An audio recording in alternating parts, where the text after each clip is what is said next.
Hey everyone, welcome back. Thanks for tuning in.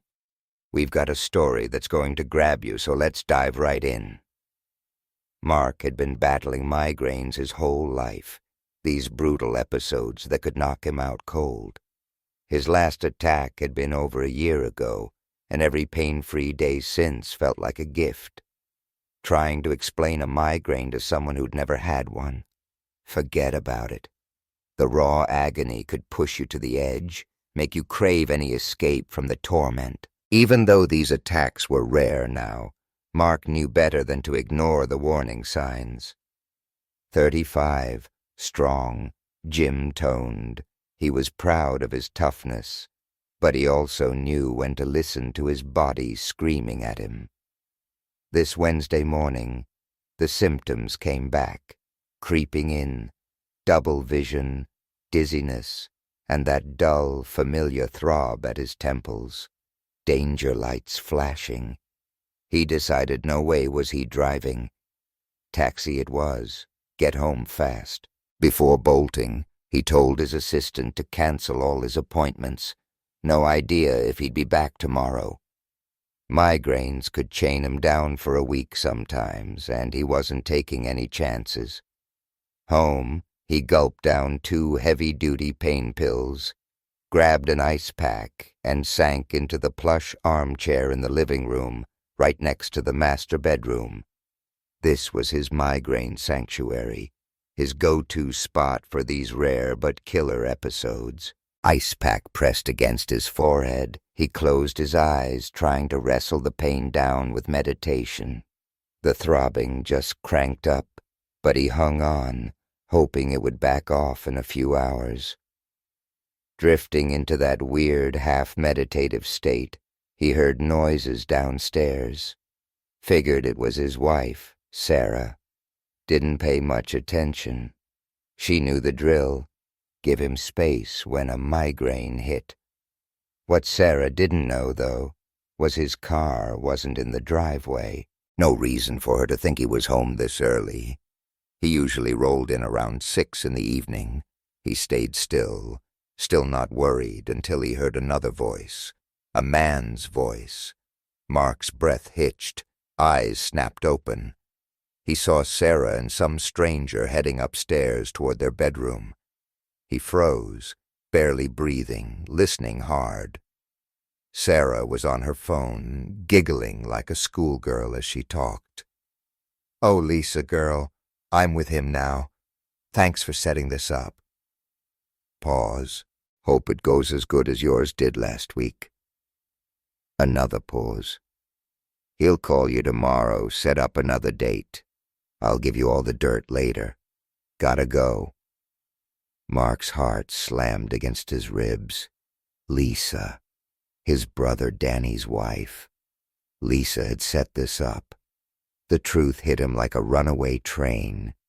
His wife was cheating, and Lisa had orchestrated it. The migraine? Suddenly a distant whisper. The real agony was now burning in his chest, ripping him apart.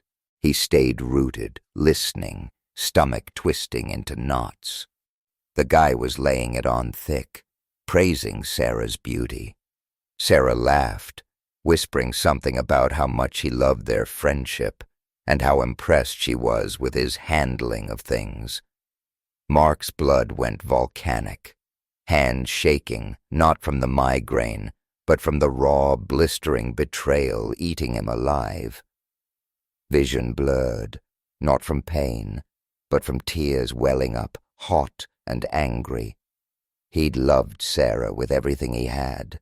For a second, he thought about just walking away, locking himself in another room until they were gone. But the more he heard, the more the rage clawed its way up. Then, the unmistakable rustle of clothes hitting the floor, the squeak of the mattress as the guys settled onto their bed. Mark's hands clenched into fists so tight his knuckles went white, pulse hammering in his ears. He rose, slow, deliberate, movements quiet as a shadow. The noises from the bedroom covered any sound he made. Steel in his spine, he reached into his nightstand and pulled out his Glock 19. He moved forward. Sarah gasped when she saw him standing there, a ghost in the doorway. She scrambled, trying to shove the guy away, but the dude, Brad, let's call him Brad, didn't seem to get the emergency. Too late.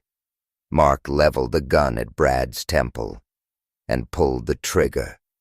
Brad crumpled onto Sarah, heavy, lifeless weight. A scream ripped from Sarah's throat as she shoved him off, but when she looked up at Mark, she froze. Tears streamed down Mark's face as he stared at the woman he had loved more than life itself. I gave you my heart, my life, and you destroyed everything. The second gunshot cracked through the silence. Sarah collapsed, her betrayal bleeding onto the silk sheets they'd once shared. Mark stood there, chest heaving, the weight of what he'd done crashing down. He took a shuddering breath, then reached for his phone, dialed his brother Danny. "Hey, bro, what's up?" Danny's casual tone was like a knife twist in Mark's gut. "Just listen," Mark said, voice flat, dead calm. "I walked in on Sarah and Brad in our bed. She was on the phone with Lisa. Lisa set it up. You need to watch her." Silence. Then, "Mark, what are you saying?" Mark exhaled slowly. "You heard me. Look into Lisa. I love you, brother. I'm sorry." Then, before Danny could say another word, Mark hung up. He dialed 911, reported the incident, gave his address, and set the phone down. He closed his eyes, gun still clutched in his hand, and leaned his head against the wall. When the cops arrived 20 minutes later, they found him there, lifeless, gun still tight in his grip. "I'm Danny. Mark was my older brother. It's been a year since that night, and my world is still shattered. Losing Mark was like losing a piece of myself. He'd always been my best friend." The city turned on Sarah in death, hating her for what she'd done, but it did nothing to ease the pain of losing Mark. The worst part? I couldn't shake his last words. Lisa had helped set up Sarah's affair. If she was mixed up in that, what else was she hiding? Paranoia became my shadow. I hired a top-tier security firm to wire my whole apartment, cameras everywhere, mics hidden in plain sight. I watched her every move, listened to every whisper. Took 2 weeks to get my answer. Lisa was cheating. Her lover, Ryan Miller, the hotshot tennis coach who'd snagged head coach after Brad's sudden departure. The betrayal festered inside me, a slow poison eating away at my sanity. For a year I watched, I listened, I collected evidence. The footage? Brutal. But the conversations? Those were the real gut punches. "Why stay with him?" Ryan asked her once on tape. Lisa sighed, a dramatic put-upon sigh. "He's grieving, Ryan."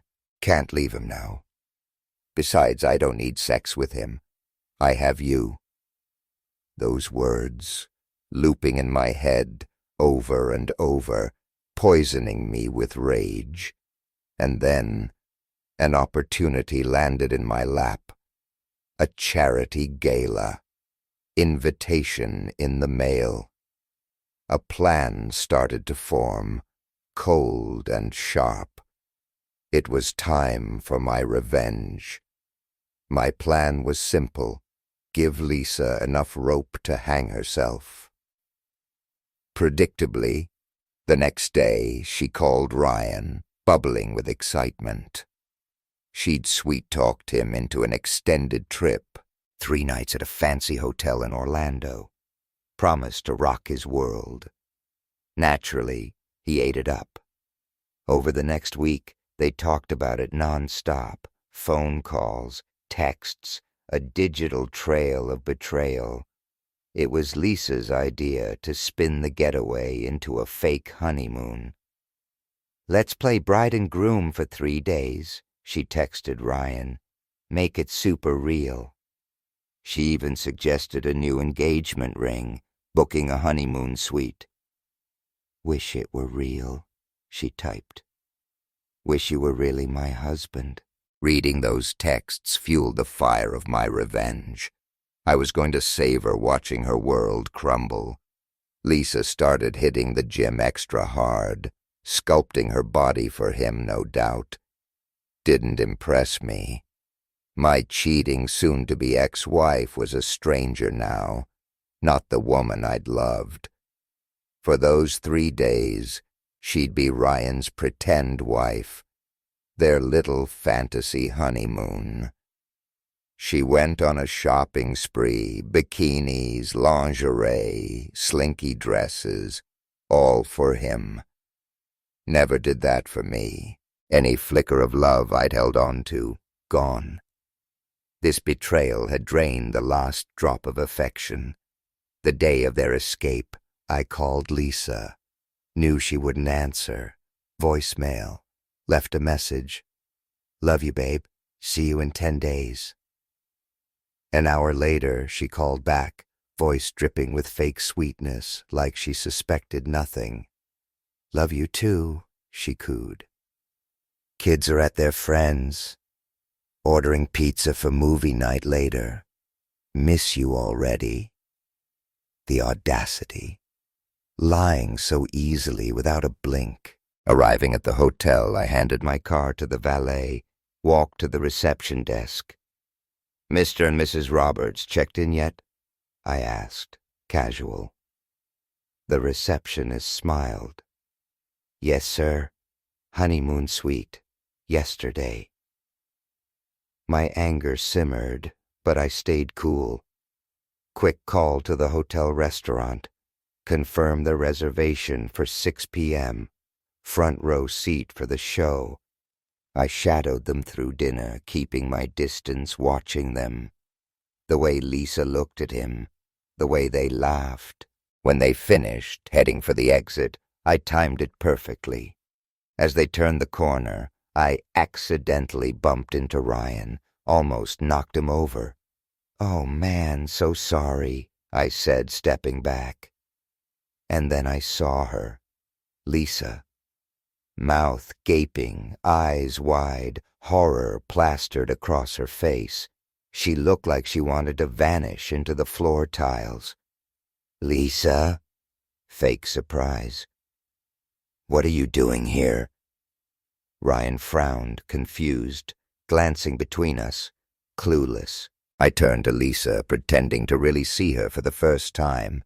Her short, tight dress, stockings, sky-high heels, makeup flawless. Never seen her put in this much effort for me. She stammered, trying to pull herself together. "Danny, honey, let's talk in the lobby." She grabbed my arm, pleading eyes.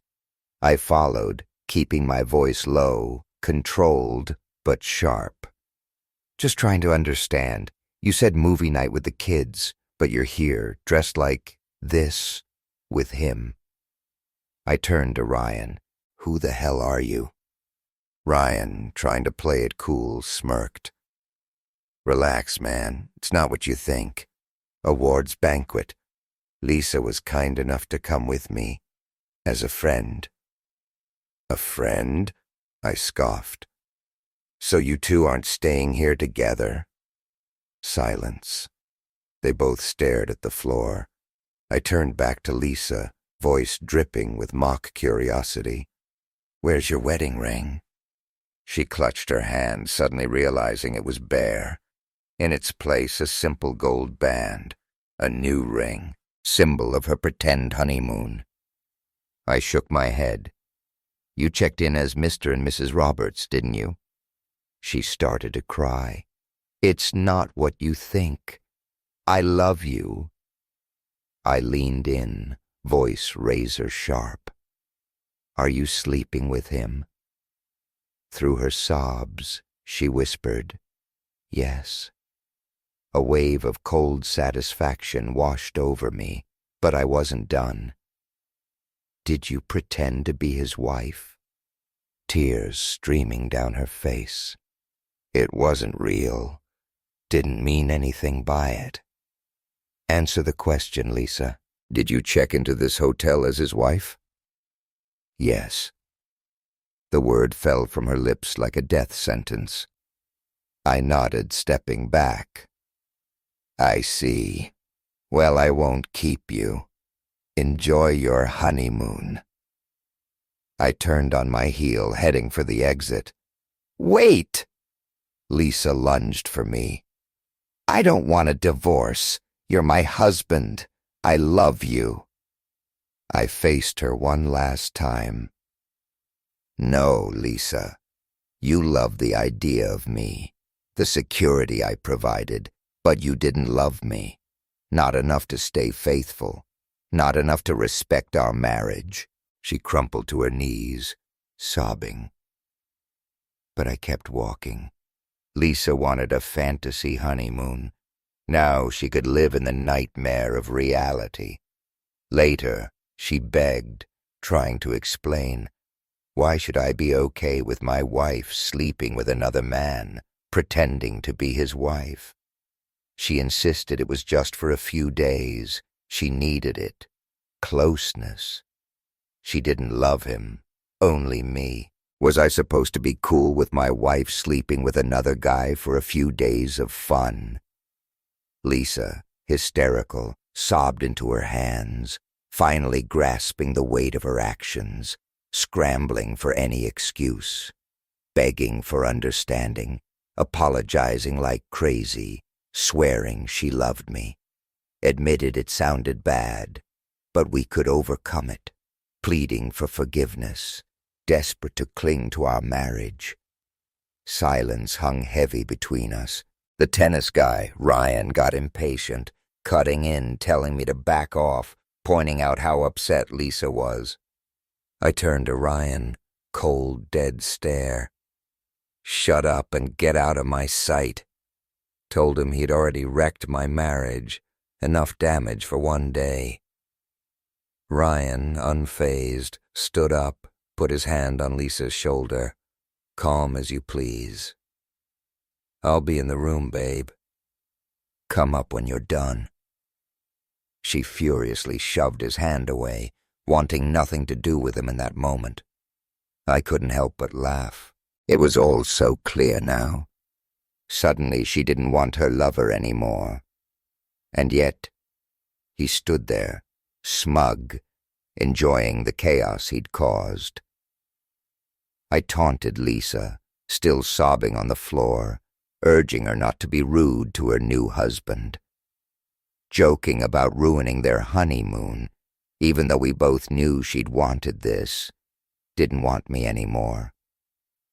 If she truly loved me, she wouldn't have done this. Ryan finally left. We were alone. She looked up at me, desperate, pleading eyes. I asked her how long she'd been with Ryan. Lie number 1. Swore it was their first time. I marveled at how easily she could lie, even now. I pressed harder. Had she ever bad-mouthed me to Ryan? Talked trash behind my back? Lie number 2. She clung to her fake narrative, repeating she loved me. I was everything to her, begging me to leave, go home, rebuild. I pulled out my phone, muted the audio. Heavy heart, I pressed play. Playlist of recordings, last 6 months. Sound crisp, damning. First audio, assuring someone not to worry about me I was oblivious. Second, her disdain for our intimate moments, calling me dull. Third, professing commitment, but not to me. Fourth, admitting I was a good provider, father, but she'd never leave for that alone. Fifth, comparing me unfavorably to someone else in bed. Sixth, gushing about another man's ability to arouse her. Seventh, declaring complete devotion to another man, body and soul, belonged to him. And then over 50 more recordings, each one a knife twist, exposing the depth of her betrayal. As she listened, her face shifted, shock, sadness, devastation. The usual charm, the manipulation in her eyes, gone. Nowhere to hide. She destroyed our marriage. And now, finally, she understood the consequences. I told Lisa we were done, finished with her lies. I'd known about her affair for 2 years, gathering proof as she spun her web of deceit. I told her about Mark calling me the night he did what he did, overhearing her chats with Linda about some other guy she was hot for. I'd waited to see how low she'd go. She never stopped. Her words had reduced me to nothing but a wallet, a convenience, while she openly disrespected me. I laid out the evidence. Recordings of calls, messages, photos, everything. No more room for denial. Then the ultimatum. Sign the divorce papers, no fight, or I'd unleash everything.